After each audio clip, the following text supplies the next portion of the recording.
you should work, you should work. And when you get tired of working, you know what you better do? You better work, you better work, you better work. And when you get tired of working, you know what you better do? Work, you better work, you better work. Because that's what I had to do. My daddy taught me, he said, son, I don't care if somebody's richer than you, I don't care if they're better than you, I don't care if they come from a better neighborhood than you. Son, nobody better not ever outwork you. And I made a promise that nobody never outwork me. Never. And when you make that promise, that's how we get to that thing called excellence. Because you see, young people, average ain't good enough no more. General Electric hire the best people in the world, and every year they rank them, and they fire the lower 5%. So sometimes your great ain't great enough.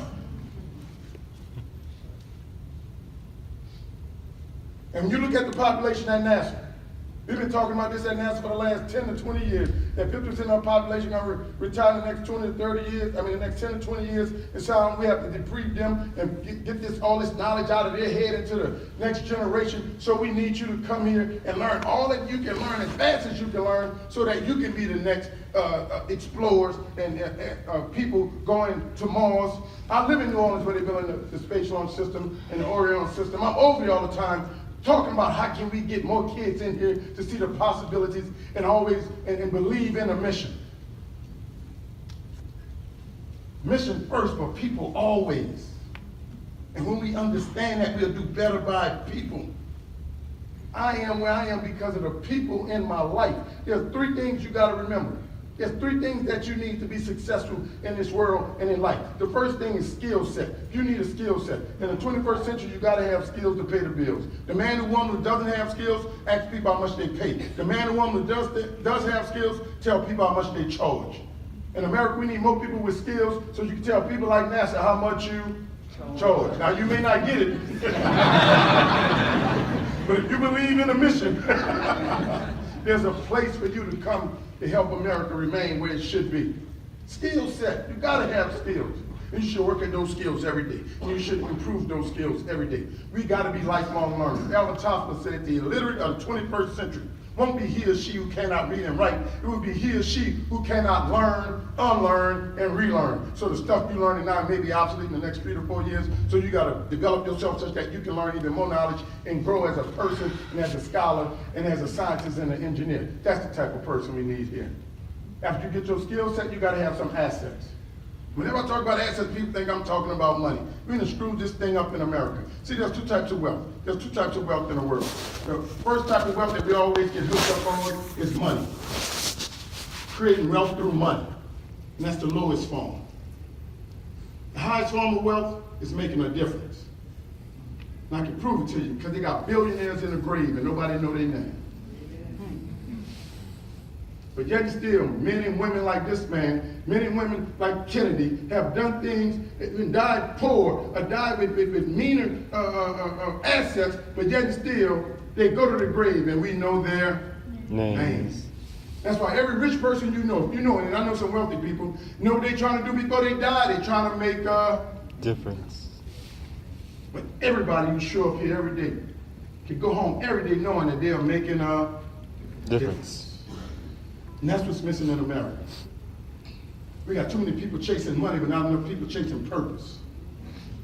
When we get back to chasing purpose, then we're going to take this nation from where we are to where we know we're supposed to be. Because then we won't be fighting each other. We'll be working together to do the things necessary such that when our eyes close, our children will have a better nation. And after you get some skill sets, after you get some assets, students, you better have the right mindset. Mindset is most important. Because you can have all the skills you want, you can have all the assets you want, and have the right mind, and have the wrong mindset, and screw it all up. And when NASA look at hiring you, that's what they're really looking at. They know you got the right skill set. We got the best educational system in the world, so when they go out and recruit, they go recruit the best at these schools. We know you got the right skill set. Then they give you something called a mentor, and that's the best asset you can have. If you want to know how you got to where you are today, look at the 5 people you hung out with 5 years ago. If you want to know where you're going to be in 5 years, guess what? Look at the people you're hanging out with today. And some of y'all hung out with some people that I hope you say, I ain't going to hang out with them. It was fun, but I I can get all I can get. Assets. You can't go nowhere in this world without people. You want people talking about you when you're not in the room in a good way. And when you got the right people in your life, they can make calls for you. You can always call them back. They'll do things for you to take you anywhere you need to be. But then when you have the right mindset, you realize what to do when you get at the table. Because you realize now when you walk in a room, you're not only walking in a room for you, but you walk in a room with all those people who otherwise have put their name on you. You don't get to become an astronaut without the right people in your life, because somebody's going to have to speak for you. You don't get to a lot of positions that these people have gotten to without the right people in your life, because somebody's going to have to put a stamp on you. So it's very important for you to have the right mindset, to plot out your plan all right now. Just write down the things that you want to do. Write down what you need to do to get to where you want to be and do the things you want to do in a place called America. And I know that because it was people, mentors like this, that changed my life. It was people that guided me. I was just in Atlanta speaking at Morehouse College, and I had the opportunity to spend 2 nights with my Ph.D. advisor, Dr. Carolyn Myers, former president at Jackson State. And for the last 25 years, she's had my head on my hands. She had a guy repairing her house, and she talked to him about how one day she had to take me outside, and what she had to say to me, she couldn't say it on a university campus. She walked me across the street, and we sat on a bench at the bus stop. And she talked to me in a way I didn't even know was in her. Transformed my life. It was my 3rd grade teacher that grabbed me by the collar and said, "Kelvin, you're going to learn, or I'm going to kill you." And I chose life. That's what a mentor does for you. But you see, just to give you a little insight to the role people have played in my life, in the aftermath of Hurricane Katrina, my family lost 29 houses. 11 years ago, March 22nd, I lost my stepmother. 6 days after that, I lost my daddy. We had 2 funerals in 3 days, real life, because they couldn't get the treatment that they deserved in the aftermath of the greatest engineering disaster in the history of a free country called America. And right then and there, I went and I stood on the street corner and I looked at the devastation in New Orleans, and I said, never again should any of our children in America should have to deal with this. Never again shall our children have to stand on a corner and depend on another man, another woman, another government to do for them what they can do for themselves. We got to be, everybody in America got to get some dirt beneath their feet, some wind behind their back, and put something in their head so that they can take care of themselves. That's the sole purpose of education. And when I saw 34,000 of our citizens just spawned over the street in New Orleans saying, "Help me," I said, we've lost our self-agency to save ourselves. I was a professor at Tulane University at the time, the first and only African-American ever tenured in the history of the College of Engineering at Tulane University. And the president of Tulane University made an unbelievable decision. The president of Tulane University made the decision to keep the football team and eliminate the engineering program. So I lost a 6-figure job overnight.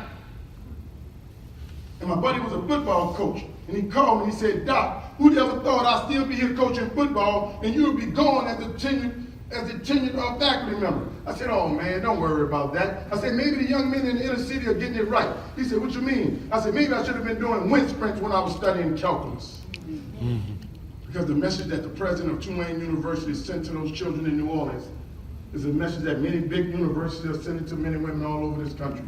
That message is, you can come to our university and run that rock, dunk that ball, hit that field, stop, drop it like it's hot and entertain us. But don't you think about coming to this university and getting a science, technology, engineering, and mathematics degree and saving yourself and your community from the next natural disaster.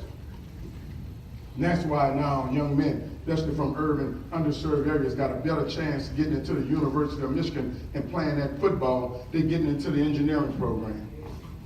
That's why young men from Miami and Ocala got a better chance of getting into the University of Florida and running that rock at Florida State and dunking that ball than going into the engineering program and coming here and making a change and a difference in the world for their country. See, I told you got to have the right mindset. I don't get invited back to a lot of places because I challenge people. And I'm challenging our nation to do right by all of their students and by all of their citizens because it's now time for all hands on deck. And we can't pick and choose who's going to be the next explorer, who's going to be the next great scientist, who's going to be the next great engineer. We got to put STEM in the hands of everybody like we put a football and basketball in the hands of everybody. Isn't it funny that every year we make sure that 1 million young men are playing football. Because we know in 10 or 15, 250 of them are going to get drafted and become millionaires. Isn't it funny that in America we make sure that every young man and every young woman are playing basketball because we know in 10 or 15 years they're going to get drafted. Only 60 in the NBA are going to get drafted and become millionaires. We got young men and women doing AAU all this summer. Mr. Cabana, all this summer doing AAU, swimming, dreaming and believing that they're going to be the one that win a gold medal and become a millionaire. I started an organization called STEM NOLA, where we have between 150 and 200 kids on every Saturday doing STEM, putting STEM in their hands. And our vision is that one day we have 1 million kids in America, every Saturday doing STEM, dreaming that 10 or 15 years later that they'll be one of the 14 million millionaires in the world or one of the 1,865 billionaires in the world. I got 2 sons, and I'm like, why should they be playing sports and I'm trying to thread a needle, eye of a needle, when I can impart science and technology and engineering skills and a mindset to them such that they can go out in 10 or 15 years and create the future and one day maybe own a team. Can you dream that dream?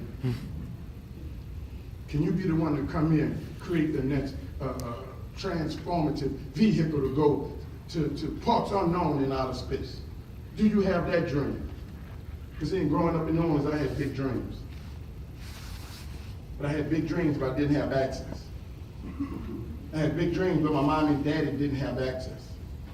But my mom and daddy was smart enough, like NASA's smart enough, to put you with somebody who otherwise have been where you have not been. And if you're smart enough to listen, they can give you the pathway that maybe your family could not give you. And if you follow that pathway in a place called America, you can do things you've never done. I'll never forget when I told my teacher I wanted to be an engineer. She said, who, you? She said, you grew up in a house with no books. She said, Kelvin, do you know what an engineer does? I said, no, but it sounds real good. She said, well, look, Kelvin, if you're going to be an engineer, you got to go to college. I said, bet, I'm going to college. She said, nobody in your family ever been to college. You're going to say, I'm going to go, I'm going. She said, all right, Kelvin, if you're going to college, you have to go take this test. I said, what test? She said, the SAT. Now, people, I was ignorant. And I was ignorant because I grew up in a house with no books. And don't be bent out of shape when somebody calls you ignorant. Ignorant means you just don't know. Stupid means there's no hope for you. Flavor Flav, stupid. Meek Mill, stupid for messing with Drake back to back.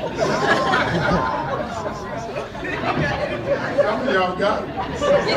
If you're really watching social media, you look like Usher kind of stupid too.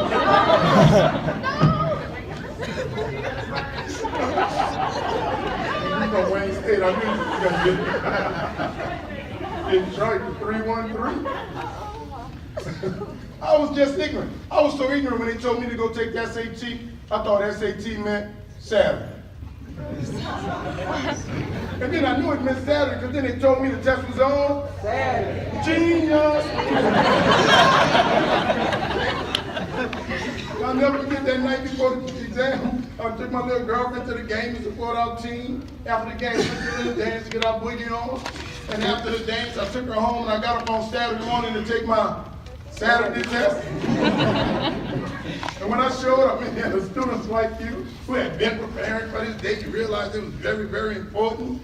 You was nervous and biting your nails, but nobody could tell me nothing. I put my head down. They had to wake me up. Say, young man, wake up, take this test.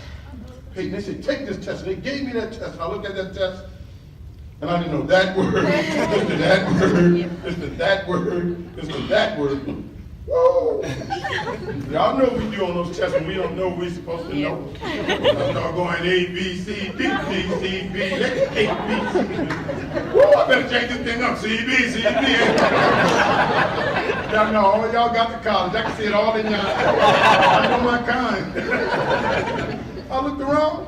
I was the first one finished. I was like a bunch of dummies. Put my head back down. Thank wake up, you have to go home. And back then we didn't have the internet, Facebook, MySpace, YouTube, Snapchat, all that foolishness. We ain't had that stuff. We had to wait on our scores. So 6 weeks later, Detroit, I went to that mailbox and I looked, I saw those scores. Reached in, I pulled them out, and I ripped them open, and I looked at them, and I said, oh yeah. And I went to school to find my favorite teacher, Miss V. When I got to school, Miss V said, Calvin, you got him. I said, I got him, Miss V. Miss V said, Calvin, how did you do? Ignorantly and confidently, I looked at Miss V. I said, Miss V, I got 84%.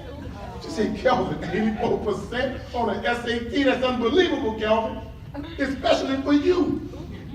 She said, but Calvin, I never heard the test explained in percentages before.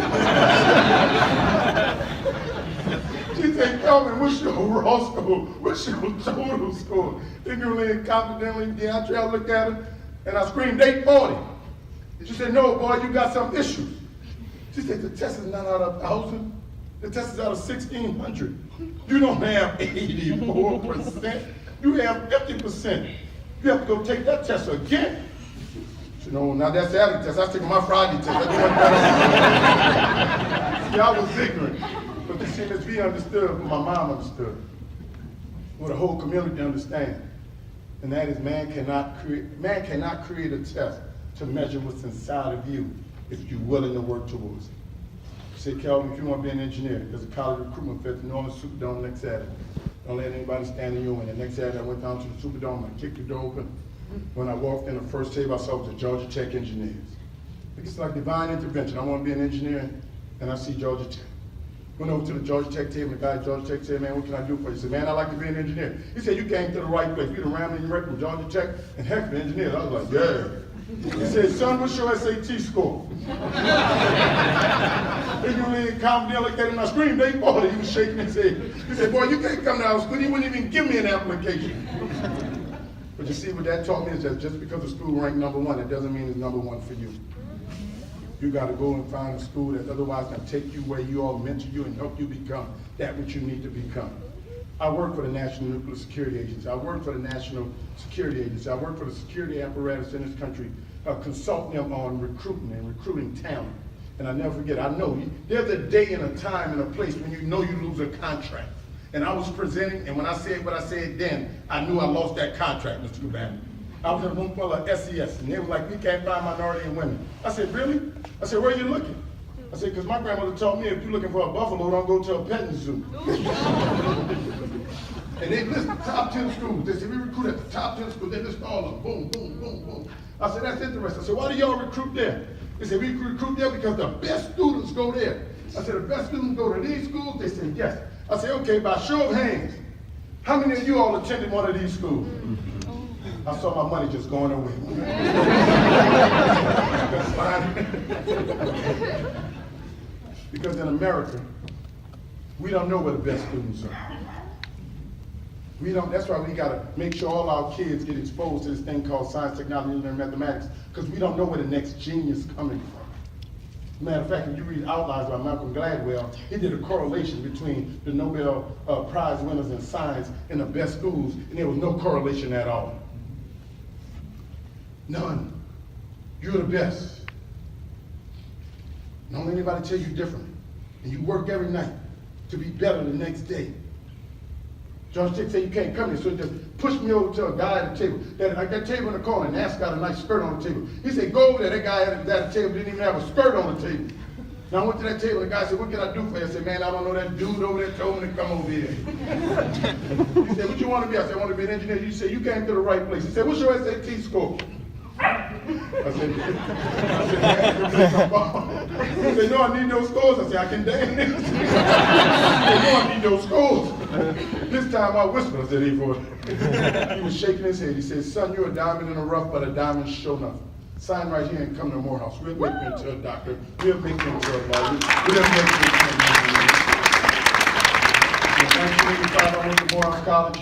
When I got to Morehouse College, my mom brought me to Morehouse College, and everybody laughed at the way I talked. They laughed at the way I talk because I'm from New Orleans. In New Orleans, we talk funny. They laughed at me because I was saying things like, I'm about it, how you do that there. I'm the man right here, you heard me, little Moody. It's off the Yeezy, what's Yeezy up in here? Cussing. That's too much for you? You see, I'm bilingual. I'm bilingual. You don't have to come in here at Ellis Island, across the Rio Grande, get on a board, a piece of cardboard, or a broken down boat and land in Florida, and be a person in need of English as a second language. Nobody was conjugating the verb to be in my house. It was I be, we be, you be. All of us be up in here. But yet still, we're in a country where when people come from another nation and they break the language, we still say they're brilliant, but when our own children come and struggling with the language and need some help, we hold it against them. Never forget, on my first intern, my mentor pulled me together and said, look, there's something called Toastmasters. He put me in Toastmasters. Never forget, my second summer, my mentor pulled me on the side and said, look, we got to work on this conjugation of verbs. That's how deep this mentoring thing goes. And I went to Morehouse, and I got to Morehouse. They said, boy, you're reading about an 8th grade level. Did Morehouse kick me out? No, a guy named Dean Blocker looked at me and said, I believe you Ph.D. material. I couldn't even spell Ph.D. And Morehouse said, no, you go to remedial reading. They put me in the basement of Wheeler Hall with 8th graders, where they called me and my buddy LD for Louisiana Dummies every day. And thank goodness Morehouse believed in hope, and they believed in mentoring because they had a quote on the wall that said, when you find out you're behind in a race of life, we got 2 choices, run faster or quit. The problem in America is that too many of us are quitting. Morehouse put me in that basement, and every day I got in front of the TV and let the words go by faster and faster. Every day I read and I read, and I ran and I ran, and my friends laughed and they laughed. And after 3.5 years after starting Morehouse in remedial reading and development of mathematics, after the test date I was in college material, I finished Morehouse, #1 in mathematics, #5 in the largest class that Morehouse ever produced, magna cum laude, Phi Beta Kappa. And when I walked off the stage, they put a microphone in front of my face. They said, Calvin, when your father dropped out of school in the 8th grade to pick cotton, when your mother went to a state-approved Negro high school, when the test said you wasn't college material, who'd ever thought you'd come to Morehouse to do the things you've done? They said, what are you going to do now, Calvin? Check this out, young people.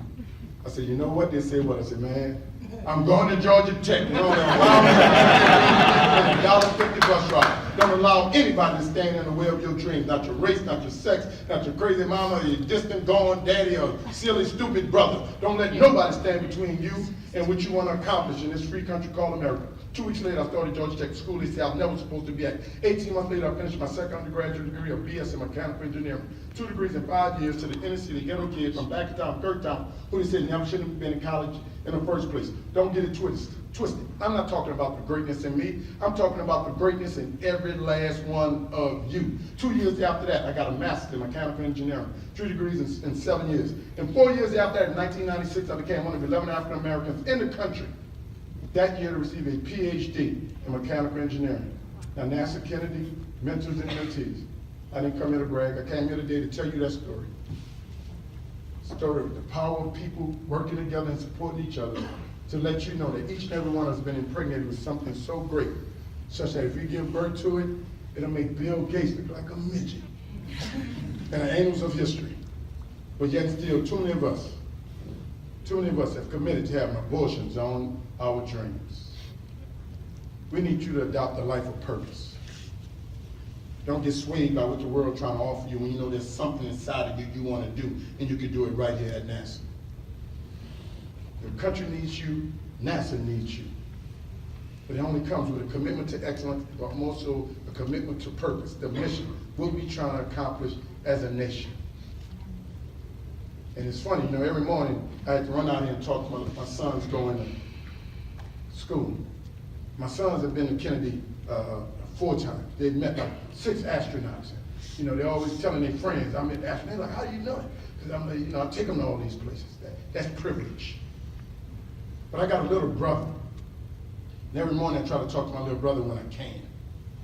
Because when I was working on my Ph.D., my mother passed away at the tender age of 51 of breast cancer. My little brother was in the 9th grade. And me and my little brother fought like cats and dogs that day till my knuckles were swollen, till his lips was bloody. Because he said that the world was unfair. And I said, your mom has given you everything you need to be the success you need to be. Me, I don't even know how I'm going on. And all the mentors I had, when my mom passed away, at the company I worked for, my mentors called me, this relationship you develop now should be, 20 years from now, the person still alive, you should be talking to them. I don't care if it's once a year, you check to see how they're doing. See, sometimes with the young people, y'all don't, this social media to mess you up, and you don't understand that relationship matter. And not just by a text, but some call like, how you doing? Send a call, because you don't know when you're going to need people. So me and my brother always talk when I can talk to him, because see, my brother's a superstar. My brother's an actor. My brother played in a movie called 8 Mile. He was Papa Doc. He was Tupac in Notorious. If you go into the movie theater tomorrow night or tonight, he's starring in a movie called Detroit. If you ever seen Avengers, he's Captain. He's the Falcon in Captain America. He just finished filming Avengers 3, and over in Scotland somewhere. Now, I'll never forget, how I tried to force this boy to go into science and engineering. The teacher said, we think he got talent over here. And I'm like, fool, science and engineering, where is it? You're gonna go where my money goes. My mom left me here, take care of you. And my brother said, no, there's something else in me. And a motivator told him that'll never happen. So sometimes you can't listen to the people in your life. And me and my brother, sometimes when I go out to LA, it's like, oh man, I never forget he called me. He was in a movie called Hurt Locker. Hurt Locker got nominated for 9 Oscars. I'll never forget when he called me. He said, brother, we're going to Hollywood. I said, we going to Hollywood? He said, we going to the Oscars? I said, we going to the Oscars? He said, we going to the Oscars? I said, we going to the Oscars? He said, we going to the Oscars? He said, look, man, you gonna come to the Oscars? I said, little brother, you know I'm coming. You know I'm coming. He said, look, know that suit you always wanted? I said, yeah. He said, go get it. I got it. You know those shoes you want? Them alligator shoes? I said, yes. He said, go get them. He said, brother. He said, guess how you coming to Vegas? Guess how you coming to LA? I said, he said, I'm flying you first class. I said, little brother, guess what? He said, I said, I always fly first class. I said, look, brother, do me one favor. He said, what? I said, tell Beyonce I'm coming. So the next day, I went and got my suit, I tried on my shoes and all, and then I went back home, and he called me. He said, look, I got those tickets. I said, thank you. He said, you got your suit? It's going to be ready in a week. You got them shoes? I got 2 pairs. Sorry. And he said, look, man, you can get in on this day. We're going to do this, and we're going to do that. I said, what day? He said, that day. I said, I can't come on that day. I'm going to come on the next day. He said, no, that's the day of the Oscars. We start early in the morning, and you can't mess up the floor. You need to get it this day. I said, I'm coming that day. He said, no, if you ain't coming this day, you can't come. I said, I'm not coming. He said, you gonna miss the Oscars? I said, yeah, I can't come. He said, why you can't come? I said, because I gotta go speak to some kids in Arkansas. And he said, you gonna miss the Oscars for some kids? I said, yeah, because you've been saved already. That's what mentors do. We go from saving this one to saving the next one. We sacrifice our time that we could be contributing in a greater way to pour into another life. I said, look here, bro. If you are who they say you are, a superstar, there'll be another Oscar. But as for me, I'm going to Arkansas. Went to Arkansas, spoke to the kids, came back home, watched the Oscars. Watched the Oscars all night because I need to get to Best Picture Movie. Best Picture Movie came up. He said, Hurt Locker. He ran up on the stage, and he up there kicking, and and I'm looking at the TV going, boy, behave yourself. You know better. Your mama raised you better. You do better. My wife, I'm not getting the phone ring. I don't want to talk to nobody. And I'm sitting there crying, wishing that my mama was still alive to see her baby on the biggest stage. And sitting there crying, wishing that my daddy was still alive to see his son speak to me. Sitting there crying, wishing that the teachers who told me and my brother that we had never amount to anything was watching that television, knowing and understanding that that is not within their purview to decide who has greatness in them. Don't let anybody tell you that. Sitting there watching that TV crying, wishing that the people, the teachers, the mentors that helped us and spoke to us was watching that TV knowing that a part of us was in them.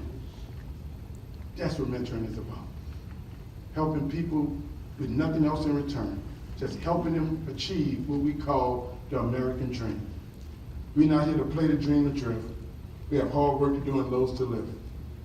Students shun not the struggle. It's God's gift. Your country needs you. The mission needs you. Thank you for your service this summer here at NASA, and hopefully we'll see you in the future. Thank you all for listening.